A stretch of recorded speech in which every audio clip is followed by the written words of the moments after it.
खबर मथुरा से लेते हैं। मथुरा में शराब के ठेके को जबरन बंद करवाने के मामले से जुड़ी यह अहम खबर सामने आ रही है। दुकान बंद करवाने के 2 आरोपियों को गिरफ्तार कर लिया गया है। कल हमने तस्वीरें देखी थी कि किस तरीके से जबरन वहां पर कुछ लोगों ने दुकानें बंद करने की कोशिश की है, कानून को हाथ में लिया और उसके बाद अब एक्शन जो है इस पूरे मामले में देखा गया है। दुकान के सेल्समैन की शिकायत पर पुलिस ने 5 नामजद और 15 अज्ञात लोगों के खिलाफ एफआईआर दर्ज कर ली है, जिसके बाद गिरफ्तारी की कार्रवाई हुई है। इस एफआईआर में दक्ष चौधरी, अभिषेक ठाकुर, शिब्बो, कपिल और अक्कू पंडित के नाम शामिल हैं। पुलिस ने आरोपियों पर कई धाराओं के तहत केस भी दर्ज कर लिया है। पुलिस ने आगे की जांच शुरू कर दी है। तो इस पूरे मामले को लेकर जबरदस्त एक्शन जो है वो देखने को मिल रहा है। कल हमने देखा कि किस तरीके से ये तस्वीरें तेजी से वायरल हो रही थी।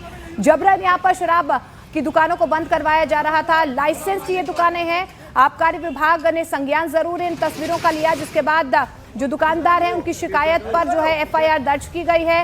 कथित गौरक्षक दक्ष चौधरी ने जबरन ये शराब की दुकानें बंद करवाई थी, जिसके बाद लगातार जो है इस पूरे मामले को लेकर जो दुकानदार हैं वो नाराजगी जाहिर भी कर रहे थे। इस मामले में एफआईआर दर्ज की गई है, कुछ लोगों पर एक्शन हुआ है, गिरफ्तारी हुई है। पुलिस ने फिलहाल इस पूरे मामले में एक्शन लेते हुए 2 आरोपियों को गिरफ्तार कर लिया है। दरअसल मथुरा के वृंदावन में शराब की 3 सरकारी दुकानों को बंद करने की कोशिश की गई थी। आरोप है कि बागेश्वर धाम पीठाधीश्वर धीरेन्द्र कृष्ण शास्त्री की अपील के बाद कथित गौरक्षक दक्ष चौधरी अपने साथियों के साथ आता है और सुनरक मार्ग पर पहुंचा। शराब की दुकानों को बंद करने की कोशिश की, दुकानदारों के विरोध करने पर हंगामा कर दिया और अब इस मामले में पुलिस का एक्शन हुआ है। आरोपियों के खिलाफ एफआईआर दर्ज की गई है। 2 आरोपियों को अरेस्ट किया गया। जानकारी मिली कि जिस रास्ते पर शराब की दुकानों को बंद करने की कोशिश की गई थी वो वही रास्ता है जहां से प्रेमानंद महाराज की पदयात्रा निकलती है।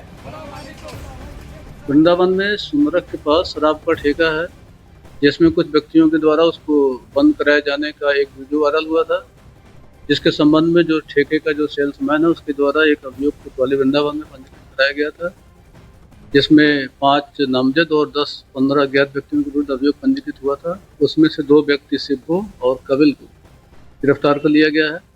शेष अन्य की गिरफ्तारी का लगातार प्रयास किया जा रहा है और इस संबंध में ये सभी को संबंधित को अवगत कराना है कि जो भी इस तरीके की कानून व्यवस्था को बिगाड़ने की कार्रवाई करेगा उसके खिलाफ सख्त कानूनी कार्रवाई की जाएगी।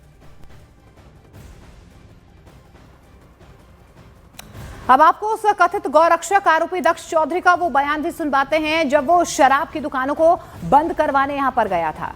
सामने देख लो, ये वो रास्ता है, सामने देखो एक बार महाराज जी, ये वो रास्ता है जहाँ से सुबह प्रेमानंद महाराज जी निकलते हैं। और जो अभी धीरेन्द्र शास्त्री महाराज जी ने कहा था कि भाई जो उनके रास्ते के बीच में जो ठेका पड़ता है वो ये रहा, जो सामने ठेका देखो, शराब भी एक बार जूम करके दिखाओ।